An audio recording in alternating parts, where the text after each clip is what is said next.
Present generation పేరెంట్స్‌ని చూస్తే నవ్వాలా? తిట్టాలా? అర్థం కాదు. మన జనరేషన్‌లో మన వాళ్ళకి ప్రాపర్‌గా తెలీదు.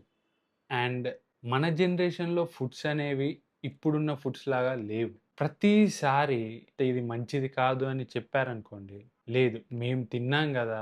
మాకేమన్నా అయిందా? మా వాళ్ళు గూడా తింటారు అని జెప్పేసి ఒక సింపుల్ ఆన్సర్ జెప్తారు. బట్ వీళ్ళకి కూడా తెలుసు. ఇప్పుడున్న ఫుడ్స్‌లో అప్పుడున్న ఫుడ్స్ అంత క్వాలిటీ లేదు అని. ఇవి తినడం వల్ల వాళ్ళ పిల్లల హెల్త్ అనేది ఖరాబ్ అవుతుందని జెప్పేసి. స్టిల్ వాళ్ళకవి తినిపిస్తారు. Mainly ice creams, chocolates, soft drinks ఇంకా చాలా ప్రాసెస్డ్ ఐటెమ్స్ మనకు మార్కెట్‌లో దొరికేవి. I don't know why. మీరు మీ పిల్లల్ని అంత ప్రేమిస్తామంటారు. బట్ మీ చేతులారా మీ పిల్లలకి స్లో పాయిజన్ ఇస్తున్నారు. వై? మీకు అంత తినిపించాలి అనంటే ఇంట్లో హోమ్‌మేడ్ తయారు చేసి పెట్టలేరా?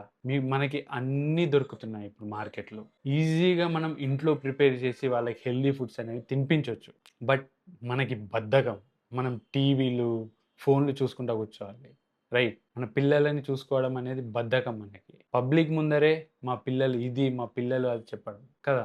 మారండి బాస్. ఇప్పుడు బానే ఉంటది. ఫ్యూచర్‌లో రేపు మీ పిల్లలు మిమ్మల్ని క్వెషన్ చేసినప్పుడు అర్థమవుతుంది. ఓకే. ఒబేసిటీ లెవెల్‌లోనే మన India one of the top 5లో ఉంది.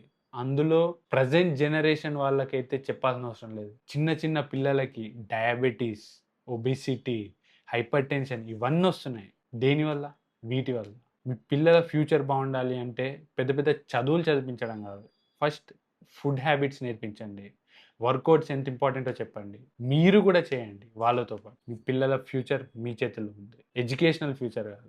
Health. Health is the real future. చదువుకోవడం ఎవడన్నా చదువుకుంటాడు. ఎవడన్నా డెవలప్ అవుతాడు. హెల్తే దొబ్బిందనుకోండి ఎంత చదువుకొని ఏం లాభం? ఆలోచించండి.